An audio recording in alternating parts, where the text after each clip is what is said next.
مجھے بتائیں ایک خالد ابن ولید چھوڑ دیں 1000 خالد ابن ولید بھی نکلیں تلواریں لے کر اور سامنے سے ایک کلین شیو یہودی نوجوان ایک کلاشنکوف اٹھا کے نکلے تو اینڈ رزلٹ کیا نکلے گا آپ کے سامنے؟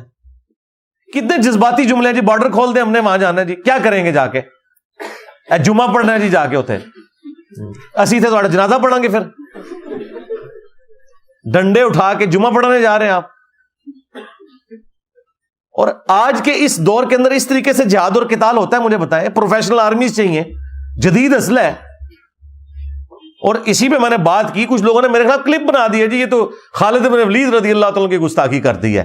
مجھے بتائیں ایک خالد ابن ولید چھوڑ دیں 1000 خالد ابن ولید بھی نکلیں تلواریں لے کر اور سامنے سے ایک کلین شیو یہودی نوجوان ایک کلاشنکوف اٹھا کے نکلے تو اینڈ رزلٹ کیا نکلے گا آپ کے سامنے؟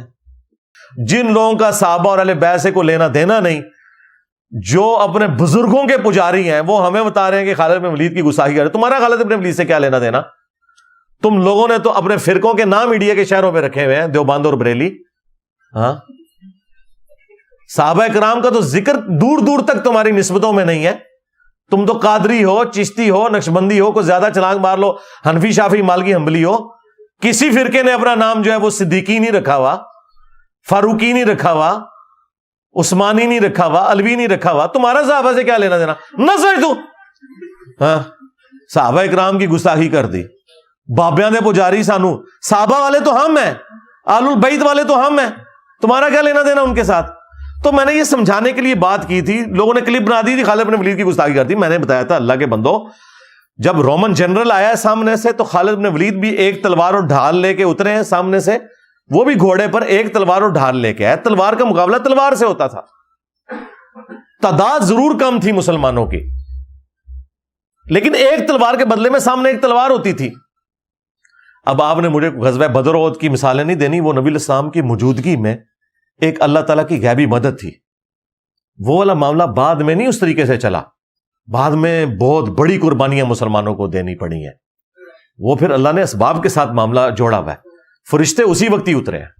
آج بھی ہو ابراہیم سا ایما پیدا, آگ کر سکتی ہے انداز گلستان پیدا. وہ کہتے ہیں جی وہ کر سکتی ہے نا جی, یہ ڈاکٹر اقبال نے کہا ہے.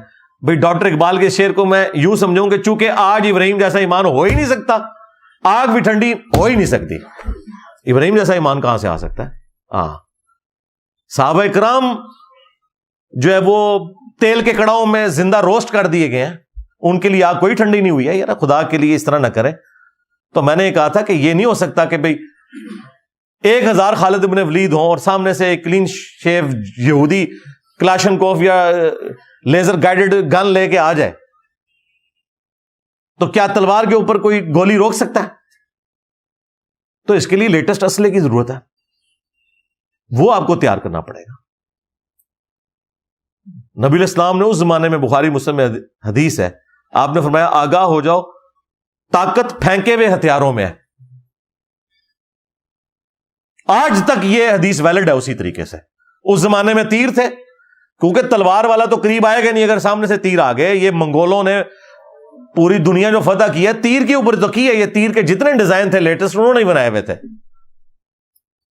سپیڈ پہ گھوڑے پہ بیٹھے ہوئے وہ اتنی مہارت سے تیر چلا لیتے تھے. اس کے ڈیزائن بھی انہوں نے ایسے بنائے تھے کہ وہ ڈیویٹ بھی نہیں کرتا تھا. پیچھے جو انہوں نے ونگز لگائے تھے, ان سے پہلے یہ ونگز والا سلسلہ نہیں تھا. یہ ونگز کی وجہ سے پھر وہ تیر ٹیڑھا نہیں ہوتا, وہ سیدھا اپنے ہدف کے اوپر جاتا ہے. اور آج دیکھ لیں پھینکے ہوئے ہتھیار جو ہے میزائل ہیں, چاہے وہ انٹر کانٹیننٹل میزائل ہوں, بیلسٹک میزائلز ہوں, کوئی یہ سارے کے سارے پھینکے ہوئے ہتھیار ہیں. اس کے بغیر ہم کس طرح جنگیں لڑ سکتے ہیں؟ طالبان نے 20 سال تکلیف کاٹنی تھی امریکنز کی یہاں پہ اگر ان کے پاس ایئر سٹرائک ہوتی. یہ 20 ہفتوں کی بھی جنگ نہیں تھی. زمین پہ کیسے مقابلہ کر سکتے تھے امریکنز ان کا؟ کیونکہ برابر کا اسلحہ تھا. وہاں پہ بھی رشیا کا اسلحہ تھا, یہاں پہ امریکہ کا تھا. طالبان مار کھا گئے ایئر سٹرائک سے. وہ پوری کارپیٹ بمبنگ کرتے تھے, پورے علاقے وہ اوپر سے بارود گرا دیتے تھے. پھر یہ بیچارے پہاڑوں میں چلے جاتے تھے. اس وجہ سے جنگ لیٹ ہوتے یہ تو اب ان کی اپنی اکانومی کا مسئلہ اور ان کے پولیٹیکل ایشوز ہوئے ہیں, اس لیے وہ گئے ہیں. چلیں ہمارے حق میں تو بہتر ہو گیا, لیکن یہ نہ سمجھیے گا کہ ان کے لیے کوئی مشکل تھا ادھر اور رہنا چاہتے تو رہ بھی سکتے تھے. تو ہمارے پاس یہ جو ایک کمزوری اٹیچ ہے نا ایئر اسٹرائک والی, وہاں پہ بھی آپ دیکھ لیں اسرائیل جو ہے وہ اوپر سے ہی وہ سارے بم پھینک رہا ہے, فاسفورس. ہمارے پاس F-16 کے پورے پرزے نہیں ہیں, وہ F-35 کی بات کر رہے ہیں. تو اس طرح تو نہیں ہوگا میرے بھائی, ایسا تو نہیں ہوتا. ہاں ایسے تو نہیں ہوتا کہ نگاہ مار کے ہو جائے, کچھ نہیں ہوتا. امریکن بمباری میں سارے جتنے بڑے بڑے بزرگ ہیں ان کے مزار جو ہیں وہ سارے کے سارے وہاں پہ ٹوٹے ہیں. شہید تو میں نہیں کہنا ظاہر ہے, شہید تو کوئی لال چیز ہوتی ہے, مزار تو ہے ہی غلط. صحیح مسلم میں واضح حدیث ہے, تو میں منع کرتا ہوں قبروں کو پکا کرنے سے, قبروں پر عمارت بنانے سے, اور قبروں پر بیٹھنے سے. تو میرے بھائی یہ جب ہم لوگوں کو کہہ رہے ہیں کہ یار تیاری کرو, سائنس میں آگے جاؤ, وہ کہہ رہی خالد بن ولید کی توہین ہو گئی ہے. اس قوم کی سمجھدانی آپ دیکھ لیں اتنی سی ہے. تو سائنس میں ترقی کریں گے تو پھر آپ ان کے مقابلے کا اسلحہ بنا سکتے ہیں. آپ کو پتا ہے کہ 1/4 نوبیل پرائز جو ہے یہودیوں کے پاس ہے, مسلمانوں کے پاس 1 ہے, اور وہ بھی ان کی نظر میں, کیونکہ اس سائنٹسٹ کو بھی ہم نے کہا وہ قادیانی تھا, عبدالسلام, تو وہ اس کو 1 گنتے ہیں کہ اسے نوبیل پرائز ملا ہوا ہے. ہمارے کھاتے میں تو وہ بھی ختم ہو گیا. ہاں پاکستانی تو وہ تھا. باقی 1/4 نوبیل پرائز یہودیوں کو ملے ہوئے.